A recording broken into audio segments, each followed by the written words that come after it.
المحاسبه رقم واحد. باش ملي دخلتي خرجتي راه برا. ملي غادي يجي واحد اخر يقول هكا هذاك حصل ود شافها قدام عيني. رقم واحد. دابا نمشيو للاصلاح. ثانيا تقنيا خاصنا اليات المحاسبه. واش في راسك ما عندناش قانون تضارب المصالح؟ يعني انت بغيتي تحاسب مسؤول ما عندكش باش ما كاينش قانون باش تحاسب. واش في راسك قانون الاطراء غير مشروع. دابا انت عندك هذيك المسطره ديال التصريح بالممتلكات مزيانه. عرفتي المسطره كيدايره بعدا راه شوها راه كتسمي القوانين. بعدا كيفاش كتصرح بالممتلكات؟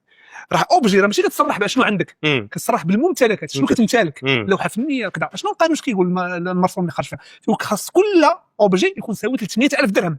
هو عاد باش تقدر تصرح به. اللي قل ما تصرحش به. ولكن الاشكال شنو؟ فرضا الطوموبيله عندك دايره 300,000 درهم دايره 299,000 درهم ما تصرحش بها. الا كانت عندك 60 طوموبيله دايره 299 ما تصرحش تصرف حتى وحده ترى ثروه يعني وحده خاصها تساوي 299.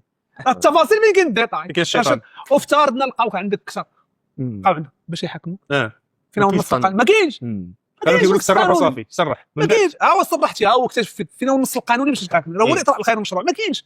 دونك عندنا بنيويا عندنا مشكل. هادشي اللي كدوي فيه في التقارير ديال الهيئه المحرك الفساد. كتقول لك عندي باش نحاكم هاد الناس. دونك انا تنحاسب الفساد ديال الرشوه وكذا ولكن الفساد الغليظ راه هنا راه اللي كيضيع عندنا الفلوس راه هنا. دونك هاد الحكومه اللي بغات تقول لنا انا بعدا انا نقتنع انا هاد الحكومه اللي مشات خرجت والقانون راه كاينه مسوده ديالو راه ماشي ما كاينش ديال تضارب المصالح. وشافت الهيئه مشات الحكومه دارت فيها الراي عطات الهيئه الراي وردات في 2023 وفين هو القانون بقات تما دابا من غدا ماشي بقات تما راه رئيس الهيئه طار هزمته الحكومه علنا بيان سور حيت خرج التقرير 50 مليار تماما. ولكن كندوي على القانون ديال اللي خرج قبل. دابا ما كاينش. دابا غدا ياك في المجلس الحكومي نديروا الخميس يخرج يقول لنا المجلس الحكومي كنحطوا قانون تضارب المصالح باش بنادم ما يفرحش. غادي يبان لنا مؤشر ايجابي. ما تبقاش الدور لي ما تبقاش السطح برا العرس. ما تجيش تقول لي انا يا التعليم الصحه تخلي لي الفلوق واعطيني اللاصق.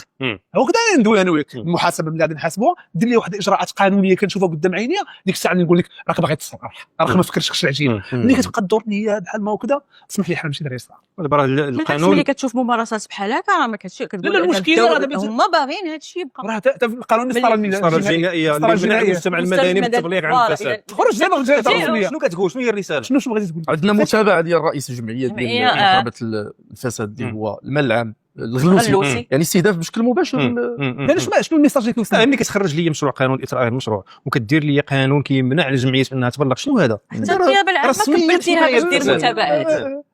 عاد باش في هذا القانون المسطره الجنائي ولا القانون المسطره المدني ملي كتقرا عموما طبعا فصول كثار حنا فين خاص ملي كنقولوا التواصل ما قصدوش غير واحد كيجي يشرح. راه هو هذا التقارير ولا هذا المجال الحريه اللي كيعطي الناس حريفيه انهم يحلل داك الشيء ويعطي. ملي كتجي تشوف كتلقى واحد الميول كبير للدوله على حساب المواطن. راه الدوله كشخص اعتباري مزيان وكيسمح لي راه خاص يكون واحد ليكيليبر.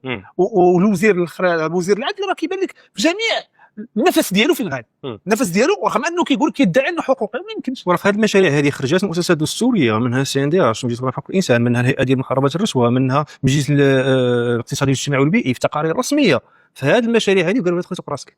راه كانت تصريحات رسميه في البرلمان. المؤسسات العموميه كتعيش معها الحكومه حاله انكار ديال هذوك التقارير وهذوك ديال الوقائع بما فيها حتى السي بي اي رقم كيخرج لا انت داك الشيء عندك ماشي واقعي عندك شي كتستخدم شي متغيرات ولا شي ادوات القياس اللي هنا ما معتمدينهاش كتعيش حاله انكار نتوما ما كتقولوش الحقيقه انا بوحدي اللي عندي الحقيقه. الحكومه بمكاتب الدراسات ديالها هما اللي كيقولوا الحقيقه. كاين طمع اكبر وهذا الشيء راه كيف لا هيئه الحكمه مخليها دير الادوار ديالها لا المساحات اللي مفتوحه امام البرلمان الادوات ديال المراقبه اللي تقص الحقائق الرقابه كلها معطله شفت المعارضه دارت هذه مزايدات سياسيه الرقابه وصلت فيها مستشفى على اسباب شخصيه الشيء واحد الحوار شكون غادي هنا في هذه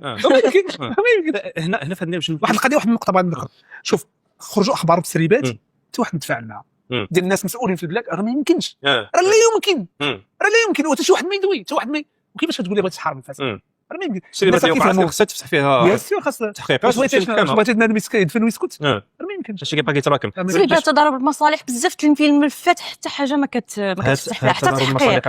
باش نديروا بحال الاسلوب ما نديروش لغه الخشب نديروا بحال اللي كيدير هاد الشباب. واش عزيز أخنوش هو رأس المشكل أو هو غير جزء من المشكل أو هو مظلوم؟ هو الظاهر فيه الان حنا دابا زعما الا حيدنا اخنوش غادي ينقص مشكل غادي يبان واحد اخر ربما هذا هو الاشكال غادي يبان. داكشي علاش كنقولوا خاصو يتحطوا هاد القوانين وهاد الاليات لمحاربه الفساد وتبان هاد المنظومه كامله ما تسمحش فيها مؤسسات وقوانين وكل شيء وسياسات واجراءات، لان الاراده ديال الدوله خصها تبان بطبيعه الحال.